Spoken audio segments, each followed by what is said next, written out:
Hi, I am हर्ष भारवानी। तो आज फिर से स्वागत करते हैं आप सबका इस नए सेशन में from fundamentals of blockchain technology. आज हम बिटकॉइन के बारे में पढ़ेंगे। बिटकॉइन को आप इजिप्ट के खजाने जैसे समझे। It's counted as gold of today. Bitcoin एक क्रिप्टो करेंसी है। ये करेंसी पूरे नेटवर्क में डिस्ट्रीब्यूटेड है in a peer to peer fashion. सभी ट्रांजैक्शन अनोनिमसली किए जा सकते हैं। इसमें इंडिविजुअल्स नेम बैंक अकाउंट से लिंक्ड नहीं है। इन्हीं प्रिंसिपल्स पर बिटकॉइन नेटवर्क पर किसी को भी भेजा जा सकता है और ये करेंसी सिर्फ आप कंट्रोल कर सकते हैं in a digital wallet on your PC. Bitcoin हमेशा से डिसेंट्रलाइज रहा है और इस करेंसी को आपके अलावा कोई और कंट्रोल नहीं कर सकता। जस्ट लाइक आपके सोशल मीडिया यूसेज को आपके मम्मी पापा कंट्रोल नहीं कर पाते। What is crypto currency? Crypto currency असल में एक बिटकॉइन जैसा डिजिटल करेंसी होती है जो ब्लॉकचेन टेक्नोलॉजी में इस्तेमाल होती है। What gives bitcoin value? See, bitcoins की दो वजह से वैल्यू है।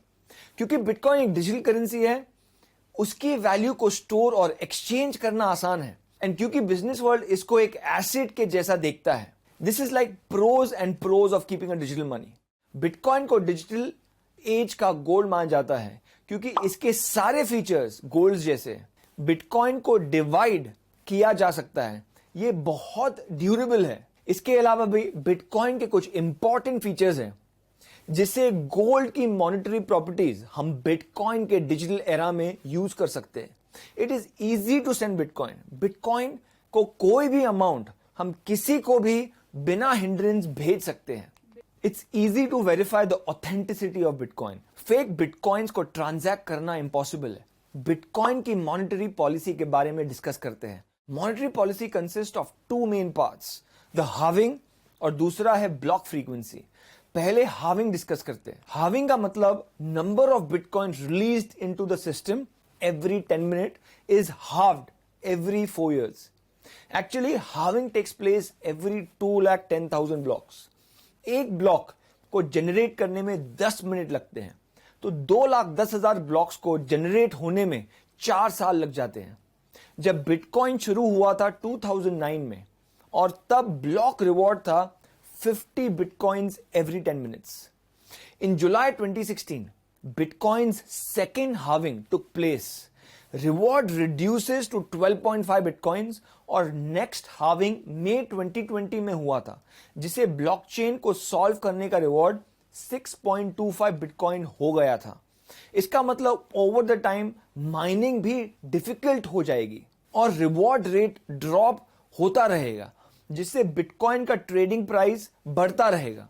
The total supply of 21 million bitcoins will be reached by 2140. अब सीखते हैं ब्लॉक फ्रीक्वेंसी के बारे में। Block frequency is defined as how often blocks come in and break the reward. Average block time of block frequency is different from different currencies. For example, Bitcoin का average block time 10 minutes है, Ethereum का 15 seconds है और Ripple का 3.5 seconds है। Bitcoin में 3 essential functions हैं stable monetary regime के पॉइंट ऑफ व्यू से, defence against depreciation of system, capital और स्मूथ मार्केट साइकिल में transit shock proof flexibility, lenders last resort ability deficiency. Bitcoin mining कैसे काम करती है? बिटकॉइन माइनिंग एक प्रोसेस है टू क्रिएट ब्लॉक्स जो कॉम्प्लिकेटेड मैथ प्रॉब्लम्स करने से बनते हैं।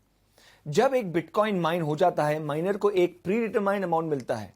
एक ब्लॉक को ऐड करने के लिए बिटकॉइन माइनर्स एक दूसरे से कंपीट करते हैं, जिसमें इलेक्ट्रिसिटी एंड एक्सपेंसिव कंप्यूटर्स की जरूरत पड़ती है। माइनिंग को पूरे करने के लिए माइनर्स को पहले प्रॉब्लम का अप्रोप्रिएट आंसर निकालना होता है। सही हैश का अनुमान लगाने की प्रक्रिया को प्रूफ ऑफ वर्क के रूप में जाना जाता है। माइनर टारगेट को गेस करके टारगेट हैश की लोकेशन पता करने की कोशिश करते हैं। इसमें जो कंप्यूटर हार्डवेयर लगता है वो एप्लीकेशन स्पेसिफिक इंटीग्रेटेड सर्किट, जिसे कहते हैं ASICs, जिसका कॉस्ट होता है $10,000 प्लस। ASIC बहुत ज्यादा इलेक्ट्रिसिटी कंज्यूम करते हैं, for which it has drawn criticism from environmental groups. एसिक mining ये एक माइक्रोचिप है जो हैशिंग एल्गोरिथम को एग्जीक्यूट करने के लिए डिजाइन की गई है।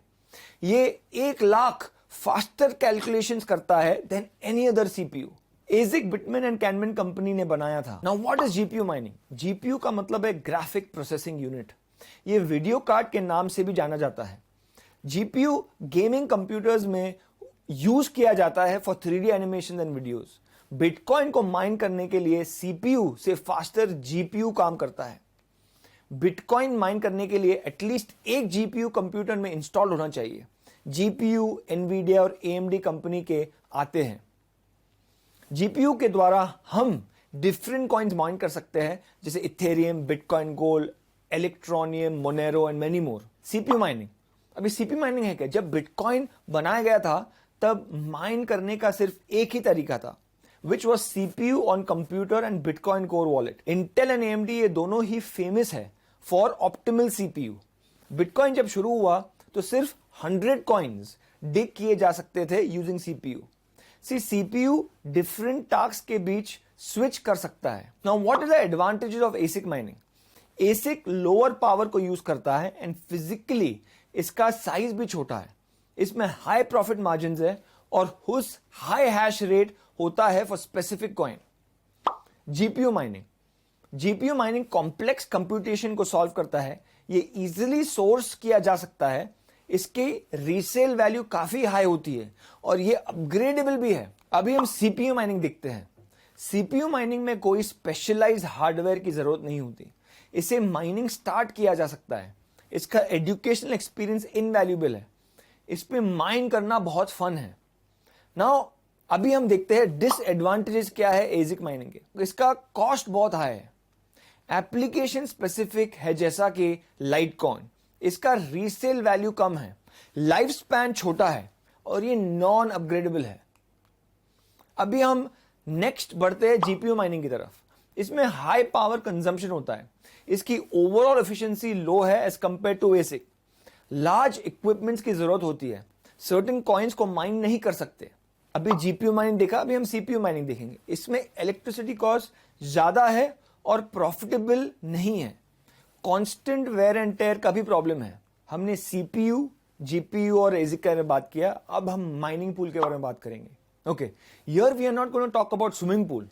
ट्रेडिशनल माइनिंग पूल जैसे F2 pool and slush pool, एक bitcoiner miner directly bitcoin pool से कनेक्ट करके हैश रेट में कंट्रीब्यूट करके बिटकॉइन पेड किया जाता है।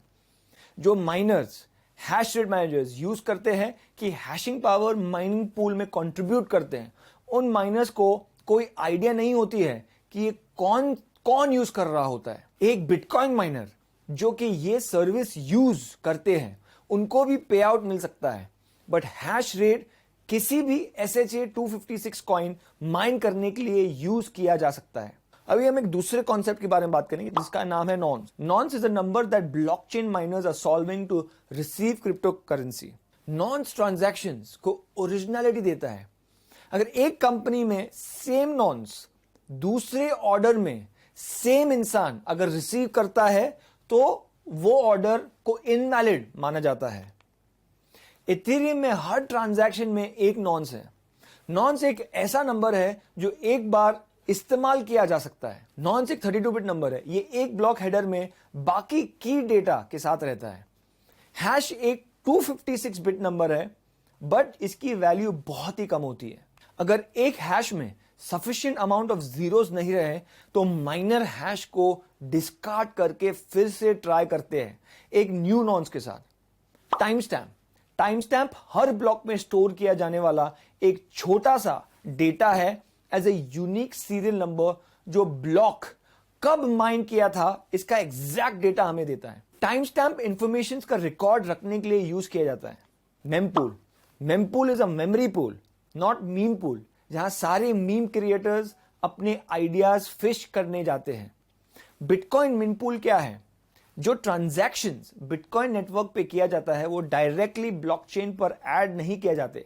सारे वैलिड ट्रांजैक्शंस को वेटिंग एरिया में वेट करना होता है before they are accepted in the block. इस वेटिंग एरिया को मेमपूल कहा जाता है।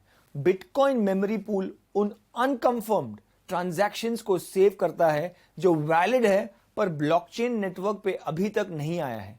अभी हम थोड़ा बिटकॉइन मेमपूल में गहराई में बात करेंगे। बिटकॉइन फुल नोड ट्रांजैक्शंस को वेरीफाई करता है। जब एक नोड बिटकॉइन नोड पे नए ट्रांजैक्शंस मतलब TX रिसीव करता है, बिटकॉइन फुल नोड उस ट्रांजैक्शंस को वेरीफाई करता है according to the current protocol rules. Bitcoin का सोर्स कोड यहां सोर्स ऑफ ट्रूथ का काम करता है। अगर कोई ट्रांजैक्शंस एक बार वैलिड हो गया है एज पर रूल्स, तो वो ट्रांजैक्शन बिटकॉइन मेमपूल में ऐड हो जाते हैं। मेमपूल माइनर के लिए बहुत इंपॉर्टेंट है from profit point of view. जब भी कोई ट्रांजैक्शंस करता है, हमने नोटिस किया होगा कि उनका ट्रांजैक्शन किसी वजह से स्टक हो जाता है और उनका नेटवर्क पे आने के लिए थोड़ा टाइम लगता है। यहीं पे आता है मेमपूल का काम।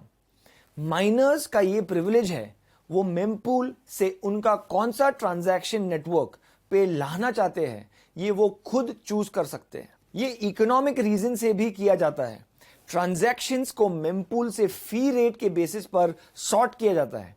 इससे प्रॉफिट को मैक्सिमाइज किया जाता है और इससे प्रॉफिटेबिलिटी भी बढ़ जाती है। UTXO यानी अनस्पेंट ट्रांजैक्शन आउटपुट होता है एंड एक डिस्क्रीट हिस्सा है बिटकॉइन का। These are used at inputs of every Bitcoin transaction. UTXO model bitcoin को ऑडिटेबल, ट्रांसपेरेंट और एफिशिएंट बनाता है। UTXO बिटकॉइन का एक स्मॉल अमाउंट है जो स्पेंड नहीं किया गया है।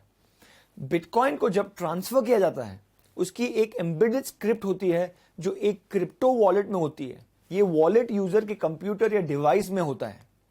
बिटकॉइन ट्रांजैक्शन वन और मोर इनपुट और आउटपुट से बनाया जाता है। हर इनपुट प्रीवियस ट्रांजैक्शन के आउटपुट से लिंक्ड होता है। हर आउटपुट नेक्स्ट इनपुट से लिंक्ड होता है। सिर्फ सबसे पहले बिटकॉइन ट्रांजैक्शन का कोई इनपुट नहीं होता है, क्योंकि वो ब्लॉकचेन का सबसे पहला ट्रांजैक्शन है।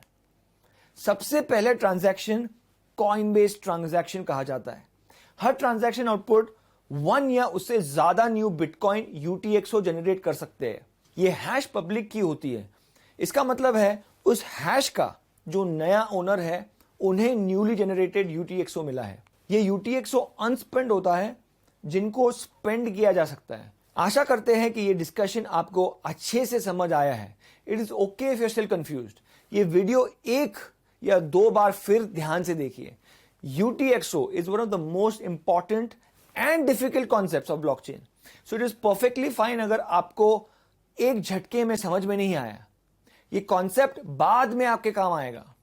तो स्टूडेंट्स, आइए एक बार नजर डालते हैं कि आज के सेशन में हमने क्या सीखा। हमने सबसे पहले जाना कि बिटकॉइन क्या है और उसका वैल्यू कहां से मिलती है। फिर हमने बात की क्रिप्टो करेंसी की और बिटकॉइन की मॉनेटरी पॉलिसी की। उसके बाद हमने समझा कि ब्लॉक फ्रीक्वेंसी क्या है और बिटकॉइन माइनिंग कैसे करते हैं। और जहां बात माइनिंग की आती है, वहां हमने CPU, GPU और ASIC माइनिंग को नहीं भूल सकते।